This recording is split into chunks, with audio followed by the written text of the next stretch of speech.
for our viewers, you'll be shocked to know that we were spending a little time at the bar before we walked over here. I try to get into the spirit of the Kennedys in Boston, so I've got my Boston hat on to try to anchor us back to that Plus time. the Guinness that I had a Guinness before. one thing's up.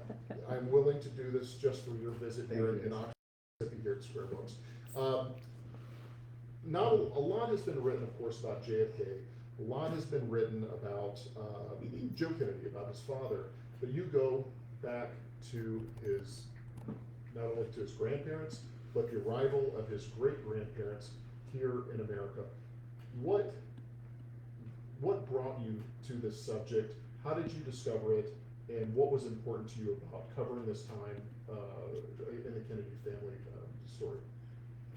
Good question, and thanks for doing this and being here. We've been swapping emails for a couple of years now, and I'm a big fan of your work. And You have to say that.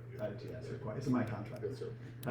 But I am a big fan of your town and this bookstore. I was just telling Richard and Lynn, I'm trying to stitch together a book tour-ish as we're coming out of COVID. Not everybody's ready for that. So I appreciate you guys hosting me and you guys being here and being game to have me unmasked on your stage with this strange man in a cool hat. Thank you very much.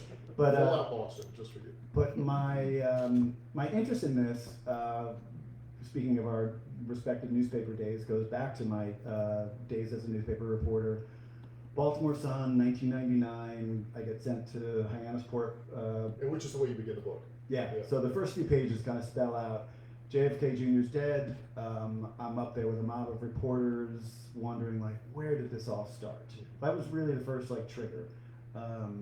And at the same time, I'm half Irish on my mother's side. I knew my grandparents. I only knew my grandmother because my grandfather died young, but I knew my grandparents were Irish immigrants, similar to the first characters in the book, Bridget and Patrick Kennedy. And your grandparents were also Bridget Patrick. Bridget and Patrick, yeah. And so for almost 20 years, I thought, there's a story here. What is it? Is it about the Kennedys? But if you look at the Kennedys, everything's been written. I didn't want to write another big capital K Kennedy book. I wanted to find a story that hadn't been told. I wanted to find out where they had come from, what was their true backstory.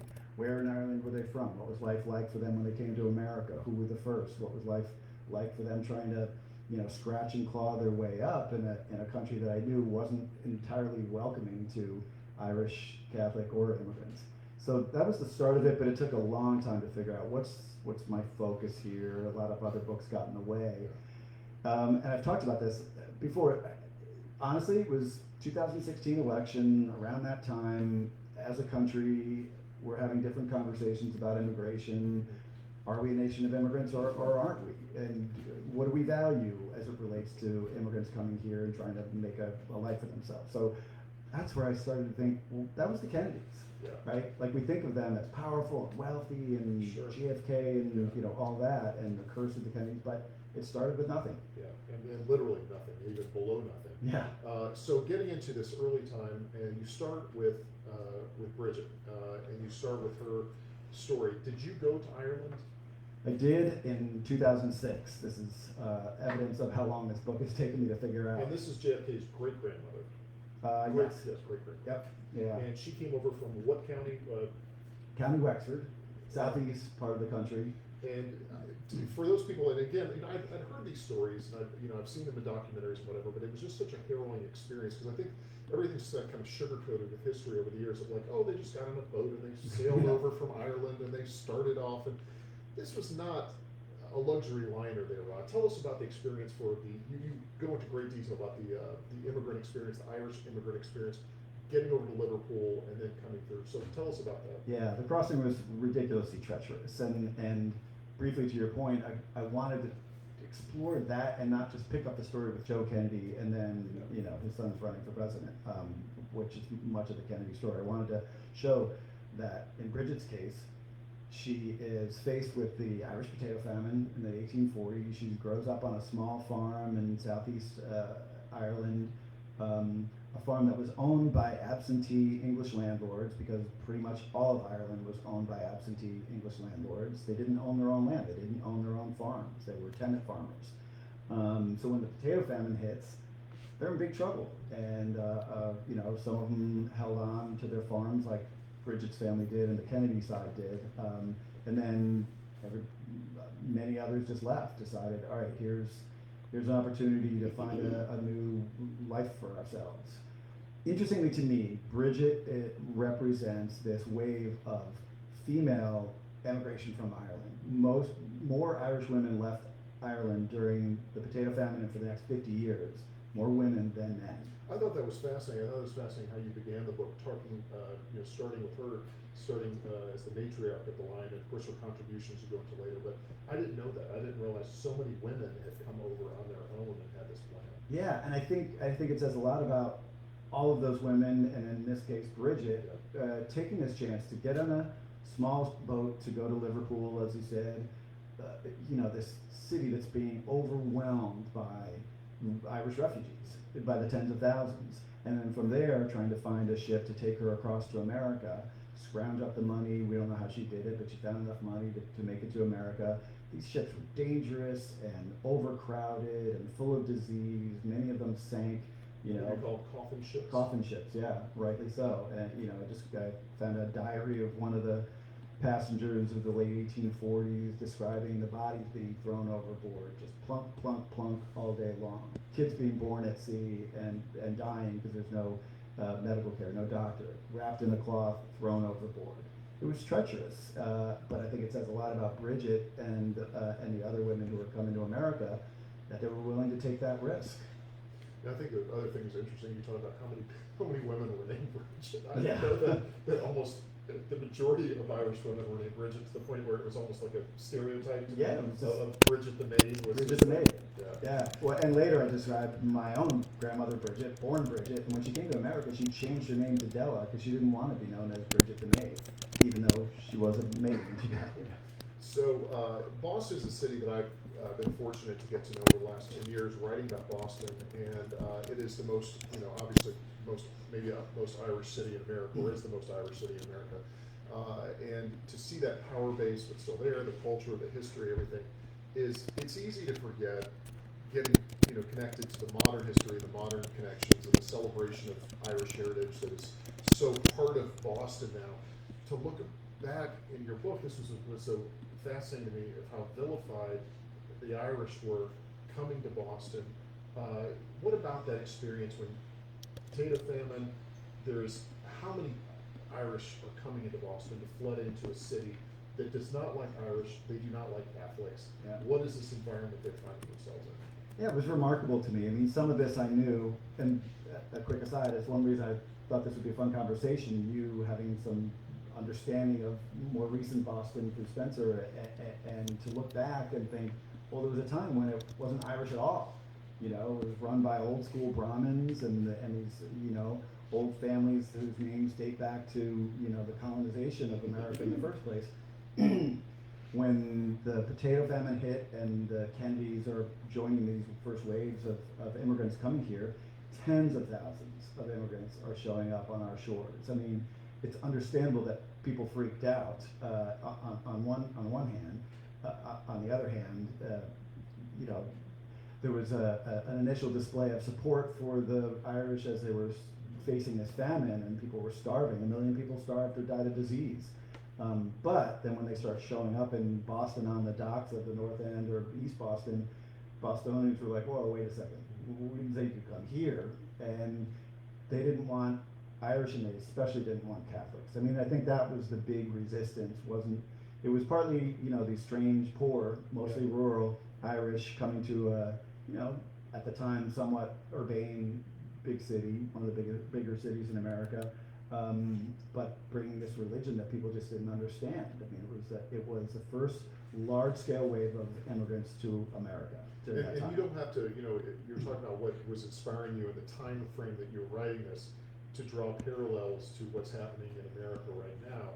And the hatred of the Irish was just such, we talked a little bit about the Know Nothing Party. Yeah. And this wave of politicians and, not only, you know, in Massachusetts, but nationally, that really were so flagrantly, anti-immigration, particularly at the time, anti-Irish. You had one story in there that was something that happened was in Louisville, Kentucky. Oh, Where God. there was a race riot, that happened, that so many Irish were killed during that time. Yeah. This is stuff that, again, we don't think about. We think about this nice story of our, you know, Irish immigrants coming, you know, family members coming over on a boat and starting themselves, and you don't think about the hatred and the violence. Especially Boston, as you Yeah. said, you know, we know it today as probably the most Irish and Catholic and Democratic city in America, and at the time, it was a place where they were doing, they being the locals, doing everything they could to prevent it from becoming Irish. The Know Nothing Party was horrible. Unfortunately, you see echoes of it across time from that point forward and even going backwards. Some of the passages when you were talking about the platforms that I thought I was, you know, watching certain news channels right now Right. because of some of the repetitious Send them statements. back. Send them back. Don't come here. You're dirty. You're filled with diseases. Bring in your crime and your, yeah. I mean, it's just the parallels were obvious. You know, it's who we've been all along, is a conclusion I reached. It's just the nature of our country where, at the time, interestingly, there weren't laws to prevent people from coming. If you could get here, in fact, I think there's a cartoon in the book from Puck Magazine of Uncle Sam saying, well, I guess there's no law to. But Uncle Sam's holding his nose. Oh yeah, he's holding his nose, and it's an Irish guy who's drawn to look like an ape. Mm-hmm. You know, with poverty on his back, a backpack that says poverty. And Uncle Sam saying, I guess you can come in because there aren't enough laws to keep you out. Hence the Know Nothing Party, which was created to start to enact laws to keep the Irish and other immigrants out, or if they made it through, to keep them down, to keep them out of politics, prevent them from becoming a citizen, prevent them from holding public office. I mean, these are really aggressive and at times violent attempts to keep the immigrants from succeeding in America. And let's talk about JFK's great-grandfather, Patrick Kennedy. Mhm. Who was Patrick? Where did he come in from in Ireland? And I tended to like him because he contributed so much to the whiskey business with his skill set that he brought to America. But talk about Patrick and who he was and his story. Yeah. So Patrick Kennedy, just like Bridget Murphy Kennedy, JFK's two respective great-grandparents on his father's side, both grew up in County Wexford, both small farms, both the first people in their respective families to leave Ireland, which I think is interesting. In Patrick's case, even though he grew up on a farm and he and his siblings worked on the farm their whole lives, at some point he decided he wanted a little bit more and found a job in the nearest town, which is called New Ross, making barrels. He was a barrel maker, a cooper. So he got in the whiskey business in the 1840s. This was sometime that he was working for the original Guinness company. Yeah, the it company wasn't that, Guinness at the time. it wasn't at the time, but yeah, that same brewery and distillery eventually became a Guinness brewery. So he established that initial Kennedy connection to whiskey, Yeah. and it did sustain the family during their first decades in America. Bridget later sells whiskey, her son sells whiskey, so it starts with Patrick Kennedy. So he comes to America. Also, like Bridget, unwanted and poor, but he does have a little bit of a leg up because he knows how to make barrels. He ends up in East Boston, a big shipping hub, ship making and the business of immigration, ships coming in and out. And so those ships needed barrels, and there was Patrick Kennedy working at the cooperage. In East Boston, this is what was so fascinating. Like, again, I know Boston geographically today, and I know the near history, and I can kind of go back to the 70s thinking about different areas and neighborhoods and the evolution of South Boston and how it's been gentrified recently, that kind of thing. But then to go way back and go to the 1840s, 1850s, you know, I know East Boston because that's where Logan is, that's where the airport is, that's Right. where you fly into Logan. And there's a lot of industry and, cargo business and that kind of stuff. But it's not really, I don't think about it being a packed, dense area, but it was an island and then they built a bridge over it. Is that how? It was an island, and that's where many of the Irish immigrants started because that's where their ships landed, on the docks of East Boston. And so they got off. If they had family elsewhere in Boston, they'd end up, taking the ferry across to the North End and living there, or making their way to the South End. Many of them just walked till they found an apartment, and that was in East Boston. So and then a lot of it, the other thing is you seem to have relied a lot on this from, is it the Boston Pilot? Was that the Boston Pilot, which that must have been just a treasure trove of information for you. But you said when they got the boat, the Boston Pilot, which was the newspaper of record for the Irish immigrant, saying, get out of here. Go west. Keep going. Do not stop here. This is a bad situation. Yeah. So I found it fascinating. Again, it's hard to visualize when you land in Logan and you're in East Boston and you're looking around and you're seeing, warehousing and, more industrial type of business and office buildings, that kind of thing. Talk about the tenement situation. This was dire. Yeah. There were slums. Yeah. East Boston, where the Irish ended up, there were slums. They were just 2 and 3 story wooden houses, and they would cram multiple families per floor. There was no running water or hygienic sewage. So people. At one point you said that there was sewage that would leak down into the first floor, into the basement. Yeah, so they'd cram people in the basement, and then the sewage from the upstairs or the privy out back would just sort of leak during storms and run down the alley and run into the basement apartments. It was not a happy place to live, and people died, regularly. I describe how for children,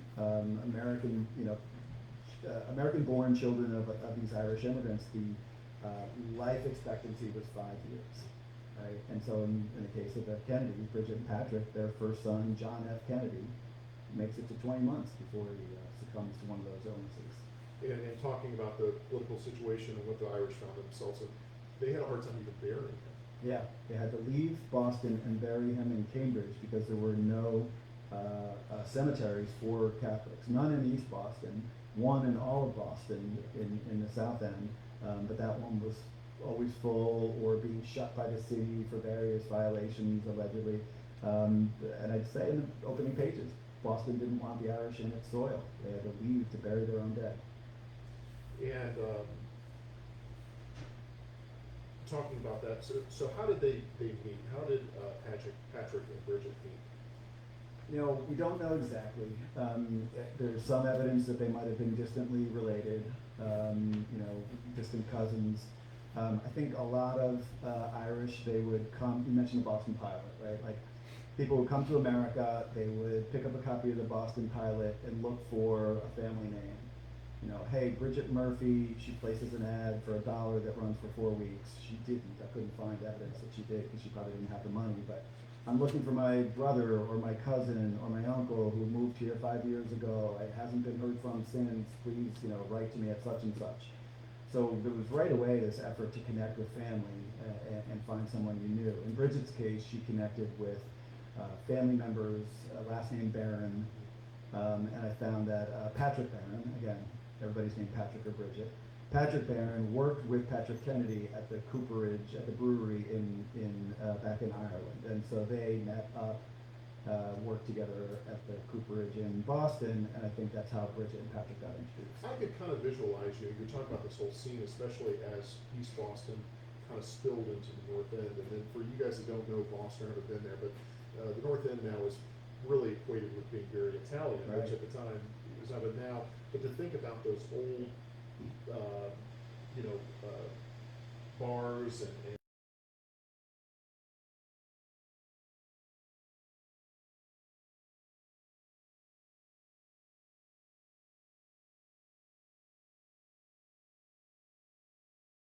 East Boston, they were building, the Catholic churches were starting to evolve. Right. So what's left? When you're there, I know the Union Oyster House is there. Yeah. That's there, but what Yeah. else did you find? Were some of the churches still there, where some of the kids were baptized? Yeah, the church where PJ was baptized and his Wow. siblings, and where Patrick and Bridget. They're still standing? It's still, Church of the Most Holy Redeemer, right off of Maverick Square. What I love about, I've been to East Boston a few times just to walk around and Yeah. sort of get a feel for it. There's still just like 2 and 3 story wood framed tenements there. It hasn't, exploded like other parts of Boston has. The waterfront has, that's really changed, there are condos and things. But in East Boston, it still has an immigrant feel to it. Right now it's very Brazilian and Latin American and South American, and you see these little bodega shops, little striving businesses that are very much like the business that Bridget ends up opening in East Boston after her husband dies. And let's go back a little bit, because I'm fascinated on your research.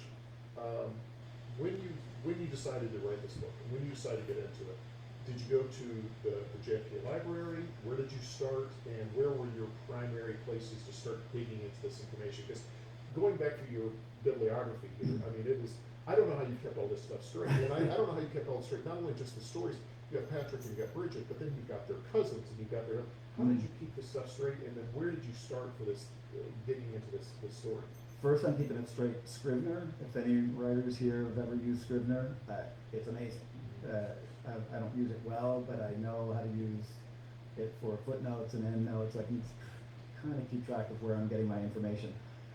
I started the book.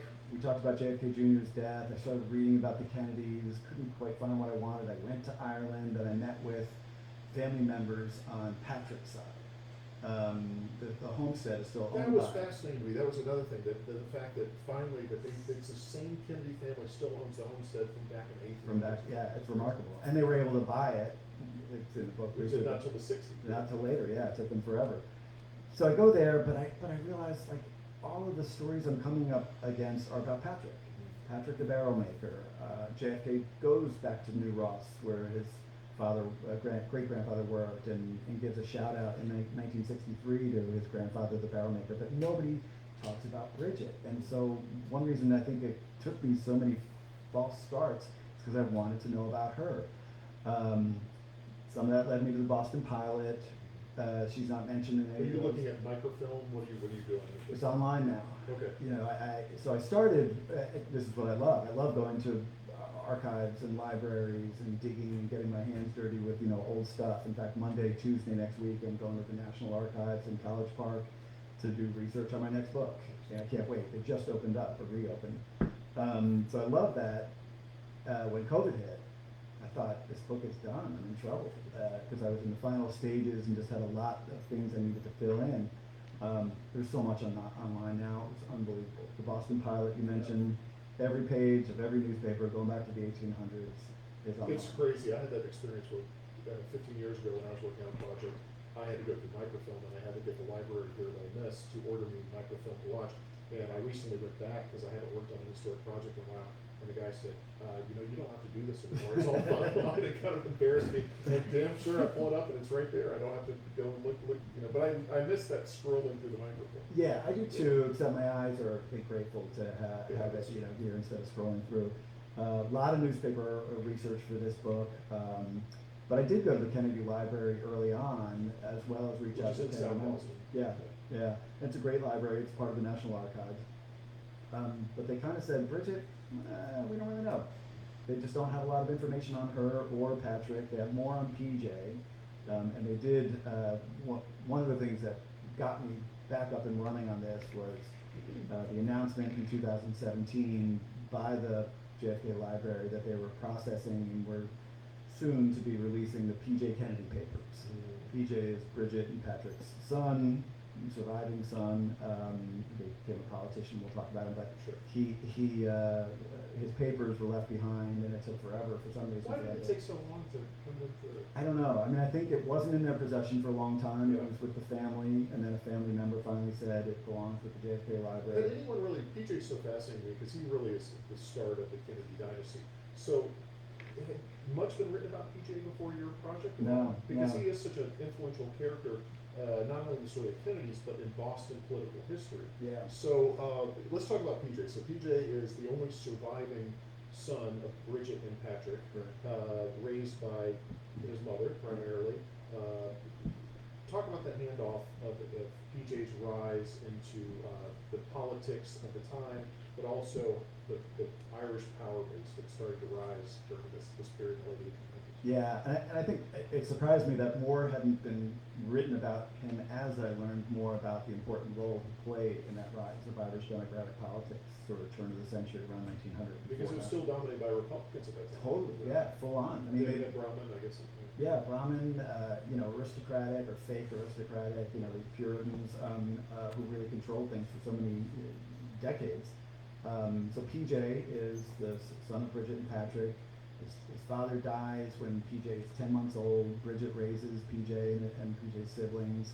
He gets into trouble as a kid, like there were many fatherless kids I described roaming the streets of East Boston because of the fathers dying on the job or during the Civil War or disease like Patrick Kennedy did. PJ kind of finds his way. He becomes a longshoreman, hauling cargo on and off ships at the docks of East Boston. And in time, he opens his own business, inspired by, I think, Bridget, who had opened her own business. She opened a small grocery store. So from her, I think he learns a little bit about how to run his own thing. Little saloon in South Boston to start. Then he opens another saloon and a retail liquor business. Becomes pretty successful pretty soon, in his early 20s. That whole enterprise, again, it's the continuation of the whiskey influence on that family. Starts with the barrel maker. Bridget sells whiskey at her grocery store. PJ gets into the whiskey business as a saloon keeper and retailer, and that leads him into politics. Because many of the saloon keepers at that time. And you talk about this too. This was so fascinating to me. Is that many of the people that rising to power in that Irish culture of Boston at the time were connected to the whiskey business. Totally. That was your entree into becoming a popular figure, which is you had some connection to the booze business. Well, I think it ties back to the limits on what they were able to do put on them by the know-nothings and others. They found their way through however they could. Bridget found her way through as a maid and then kind of scooched over to become a hairdresser and then scooched to become a grocery shop owner, sort of fighting every step of the way. PJ found his way longshoreman and then into the saloon business because that's what Irish kids did, and then it kind of inevitably at that time leads into politics because behind the bar I described it, meeting neighbors, meeting fresh off the boat Irish immigrants, and they come to the bar and they try and find a connection, they try and find a family member, they try and find a job, a place to live. And so PJ's the guy says, oh, go talk to so-and-so. Yeah. Or here's a couple dollars, or here's a meal, or here's a drink. He was always trying to help people get their start the way he knew his parents got help to get their start. See, here in Oxford, the book business is the way to get into politics. It's the underworld of Oxford. You get into the books and then it segues there. PJ, but he was not a big drinker, was not a gregarious, you'd think of him as being the life of the party. I know he liked to smoke cigars, that kind of stuff. Yeah. But was a very measured, calculated kind of person. Yeah, he was. I find him intriguing in that way because he definitely handlebar mustache. Yeah, big poofy one that kind of curled up at the end. Yeah. But he went against stereotype. He wasn't a drinker. He wasn't a big talker. Was not a brawler. Didn't fight with people. And very calculated, very Machiavellian. I think he just he listened and then tried to make connections, right? Like behind the bar, he wasn't the talker or the singer. I described later how he and Honey Fitz, John F. Fitzgerald, they both become part of this initial wave of Irish democratic politics, and their contemporaries. Honey Fitz is that typical drinker. He dances a jig at the bar. He sings Sweet Adeline at the drop of a hat. We have a guy like here named Bill Boyle. Is he with us? He's much taller. Well, my goal is I do want to get all the way up to Joe because I think everybody kind of knows Joe. They recognize Joe as being the father of JFK, the RFK, and his whole story. But let's talk about the Fitzgerald family and both families equally. Their foot is in politics. Let's talk about Honey Fitz and his rise to power, and then how those families get combined. Yeah, almost accidental. That's going to lead us to Joe. So. Yeah. So Honey Fitz, just like PJ, is the American-born son of an immigrant grocer. Loses his dad at a young age also. And I explore in the book how Honey Fitz and PJ should have been buddies. They should have been almost soulmates. They had such a similar upbringing. Honey Fitz was in the North End. PJ's right across the harbor in East Boston. but very different characters. I mean, Honeyfitz is just great. He's so entertaining. And 5'2". Yeah, just a scrappy little dude. You know. Was he skinny? Was he like a little skinny? Yeah, he was pretty scrawny, but scrappy and tough, and you know, he wouldn't take shit from anybody, and you know, loved to pontificate, loved to give a speech at the drop of a hat. You know, could hold his liquor, and then PJ's over here just quietly sort of doing his thing. But they both succeeded in politics. PJ gets elected to the state legislature of Massachusetts 7 times in a row. His first election was... And PJ, how long did he serve? He was in the state's Senate and House, 7 years. And kept on trying to get out of politics. Yeah, he didn't want to do it. He didn't want to run for office. He didn't want to campaign. He didn't want to kiss babies. He didn't want to be out on the campaign trail. He wanted to be sort of off to the side. Yeah, and he got into business. He got, you know, his saloon businesses led to other things. He started his own bank with a couple colleagues. Got into the coal business, real estate business. So quietly, he's amassing wealth. He's becoming a successful businessman and politician, and just an influential like voice. People came to PJ to get his blessing. You know, if PJ supported a candidate's run for office, that candidate was in. So that was kind of the role he played, was the backroom ward boss. But he kept his nose clean too. So I think he was smart as a politician, smart as a businessman. Honeyfitz, on the other hand, you know, gets caught with a cigarette girl named Toodles. You know, has to drop out of the He's got my vote right there. Many others did, too. Sometimes twice. So I love these little things. Like, I think it's not only just the story of the lineage and the origin story, go back, but I love these little, these little wonderful little asides of these places that are so lost to time. And so the Fitzgeralds and the Kennedys vacation at the same place up in Maine. And have you been there? And then talk about this, because it is such a foreign, late 1800s, early 1900s thing to go take your thing. I guess maybe that's just a more, a very Massachusetts thing. Go to the beach, which is a very Kennedy thing too. But tell us about this place where they met and where they're vacationing. I thought this was fascinating. Yeah, it is a fun side story, and it is kind of the beginnings of the Kennedys we know of today. Yeah. So a lot of the politicians in Boston, Irish politicians, Democratic politicians, they all sort of gravitated to this beach in Maine called Old Orchard Beach. You could take a train up. Honeyfitz liked to ride a horse up and stop along the way at bars and friends' houses and a lot of horseback. That's right. He rode horseback. But it was a nice beach because people wanted to get out of the city. It was hot, sweltering, still disease ridden, and so they would vacation at this beach. And by this point, these families are successful. Middle class or upper middle class, or in PJ's case, quite wealthy. So they start hanging out at the beach. PJ and Honeyfitz and their respective families, and in, I think it was like late 1890s, 96, let's call it, where PJ's son, Joe, he also has 2 daughters, and Honeyfitz's daughter, Rose, meet when they're kids. I think 9 and 7, respectively. I could be off by a couple of years. And over the next few years, they see each other now and then, and something's going on between them, and Honeyfitz and PJ want to keep them apart. Yeah. They don't want to. I'm sorry, as a son, when did Rose die? When did she die? She was quite old. She was very old. Did she live past 100, I believe? Something like that. Yeah, but I don't know when. Yeah, that's okay. I just thought it was but remarkable. Like, remarkable. Tough lady. Yeah. But they didn't want their kids to end up together, I think because they didn't exactly like each other. I'll come back to Old Orchard Beach in a second. Another fun aside, though, is this dynamic between the two of them, this love-hate thing. So Honeyfitz serves in the State House in Massachusetts, then he gets elected to Congress. He's the only Catholic in all of New England to serve in Congress, out of like 350 legislators or congressmen. Anyway, he gets sick because he's traveling back and forth, Washington, D.C., Boston, and back.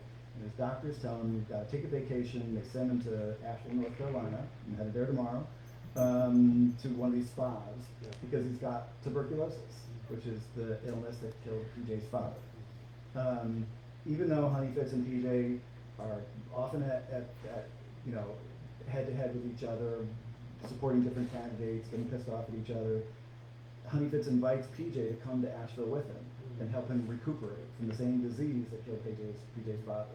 So there's something between the two of them that's very There's another brotherly. story at one point where PJ had been actively campaigning for Fitz's rival, and at the end of it, Fitz came back over to him and said, "Okay, we're done," and shook his hand. Not only took the ferry across to East Boston and walked up Webster Street and went to PJ's house and said, "Okay, let's shake hands and move forward." That kind of decorum is kind of dead these days. Sadly, It's an yeah. amazing thing to It do. is.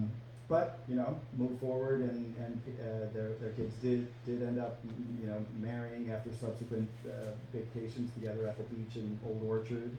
And that gives us. And is this JFK? No, Yeah, who is this? Joe Jr. Joe Jr. Okay, Yeah. so we got Joe, and then we got PJ, Yeah. right, and then Joe Jr. First three generations of American-born Kennedy men, which isn't really the story. I mean, I have Yeah. mixed feelings about the cover because it doesn't show Bridget because we don't have a picture of Bridget. We don't know what she looked like even. So. Well, I want to segue into a few questions, and we'll get into a few questions.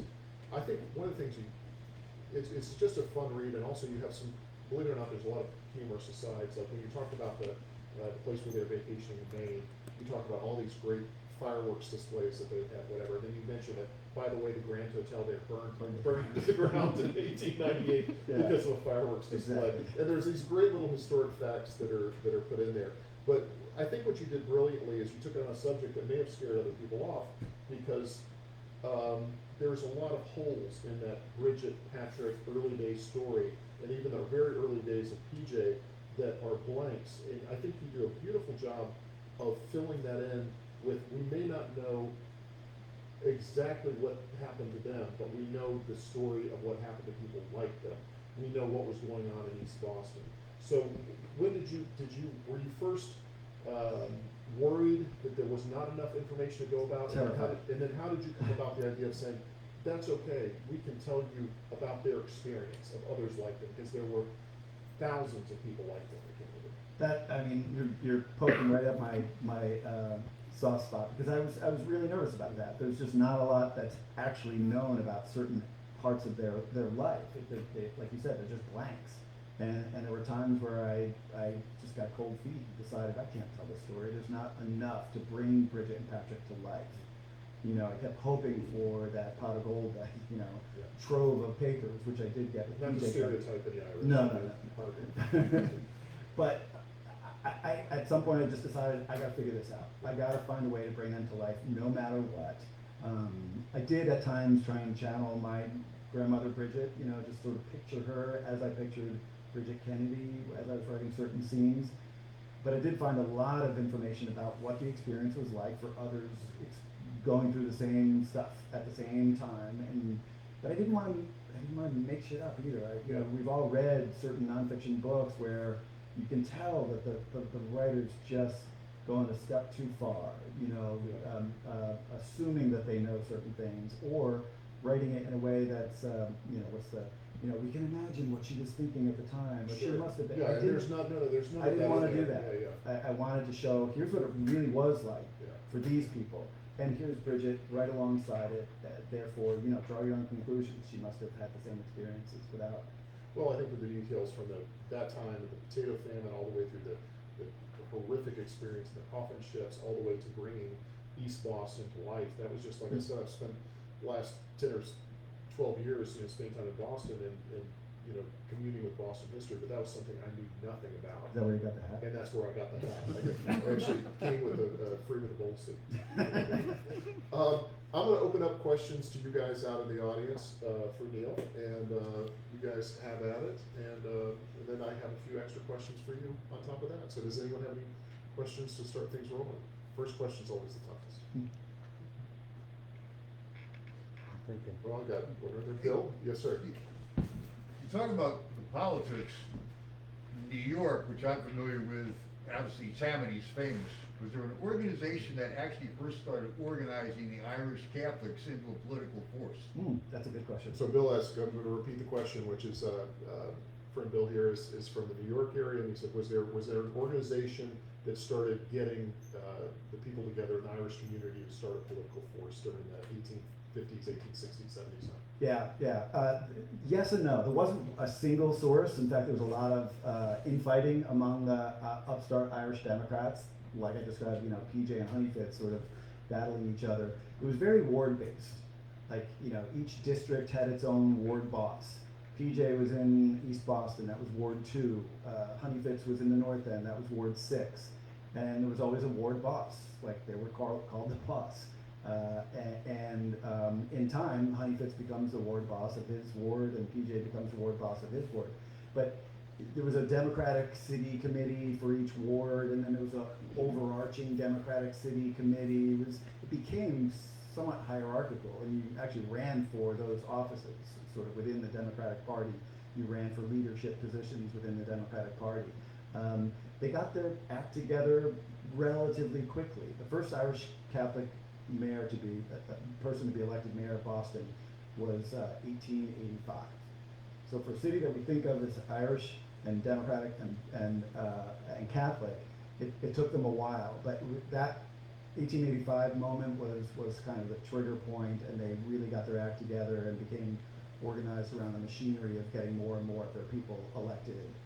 They never had sort of a Tammany Hall style, maybe a version of it once they came into full power and corruption became part of the equation too. But that's a great question. Other questions? Yes, sir. Usually whenever there's, you know, whiskey and saloons and that business, there's usually a criminal element that gets involved. Was there an organized Irish mob involved at that time to help with the power base? I'm going to repeat that question real quick. It's a good question. I wish I'd come up with that question. Which is, You know, was me and there, Moss. during this time, during the rise of the Irish politics, of course, in any kind of immigrant community, there's always criminals who take advantage of that. And was there kind of a mafia type system where people were paying their dues to certain things, people for protection? It's a great question, and I came across no evidence of it, at least during that time, you know, and I think, you know, maybe one reason is the attitudes of guys like PJ. PJ went way out of his way to keep his nose clean, because he knew, I mean, another factor here is that Prohibition and the Prohibition Party, and, you know, a really aggressive, formalized effort to prohibit the sale and consumption of liquor at that time, mainly because the people who were selling and consuming were the Irish. You know, there were aggressive efforts throughout the second half of the 1800s up until Prohibition itself, 1919, to put these Irish saloon keepers out of business. And I describe some of that in the book.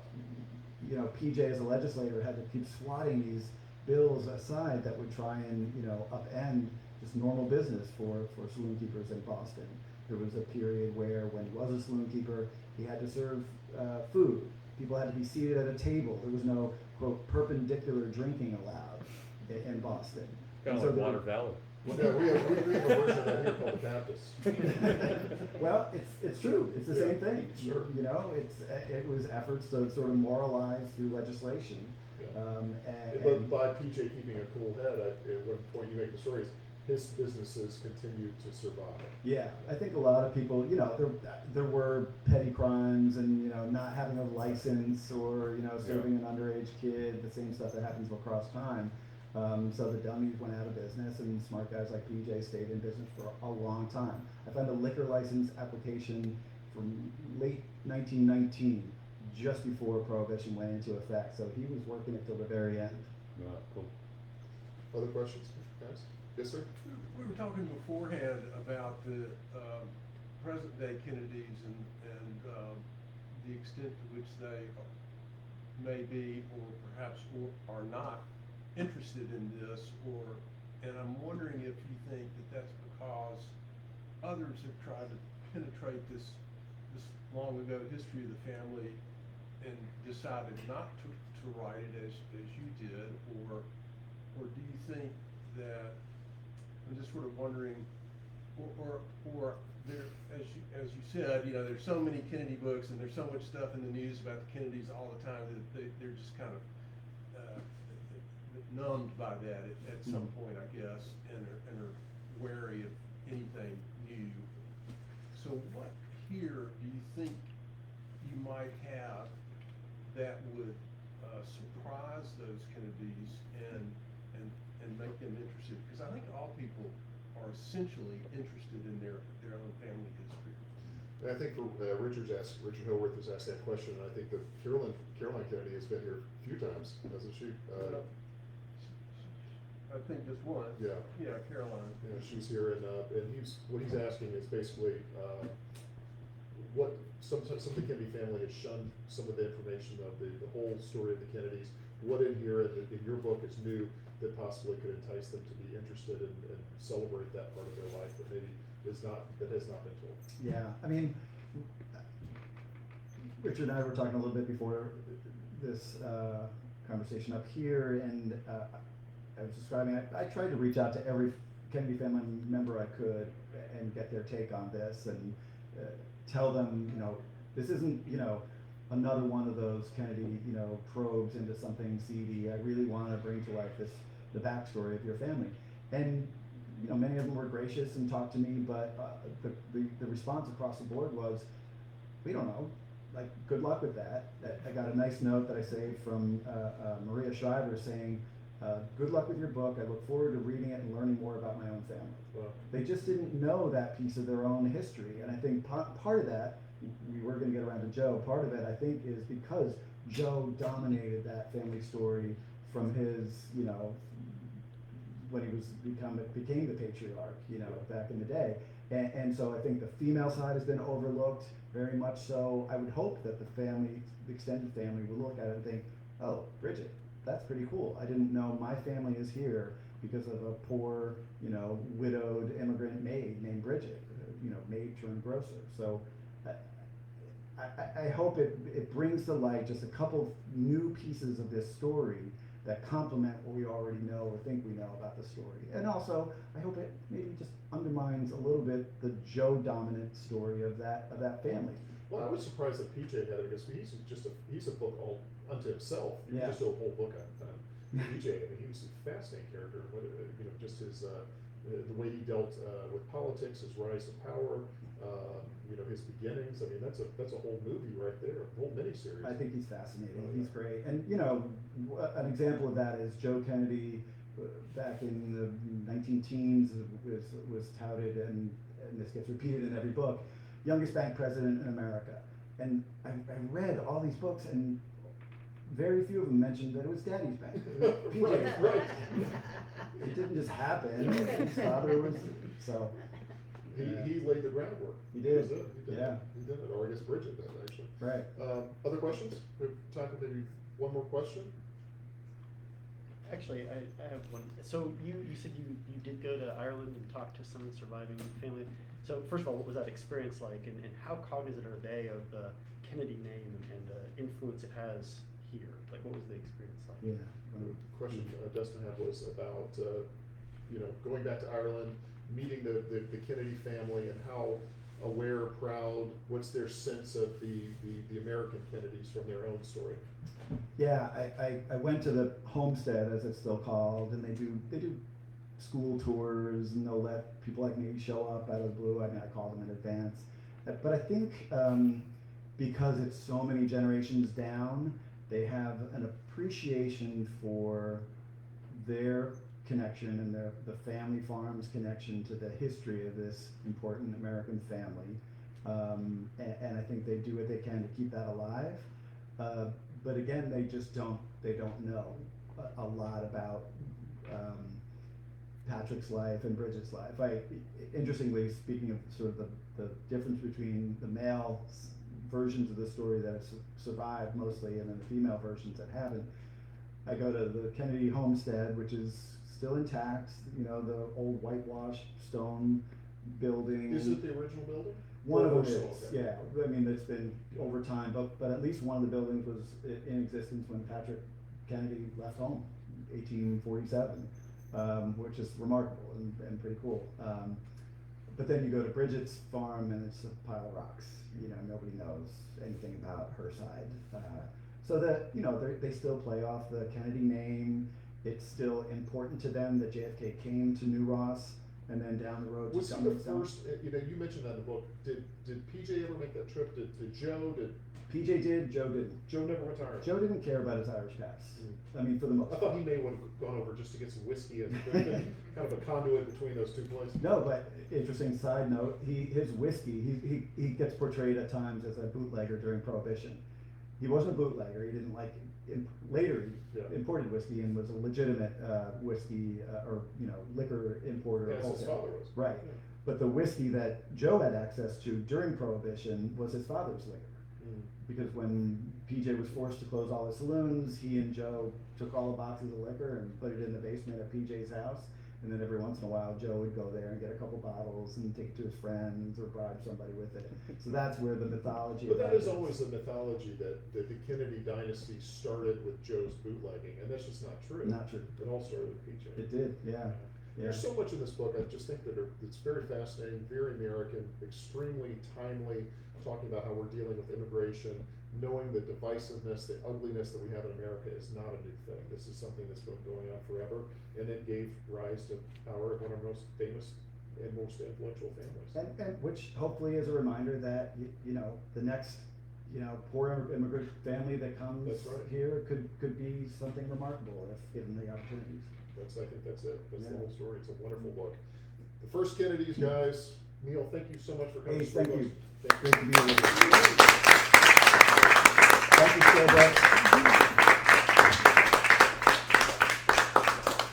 Thanks for coming out, you guys.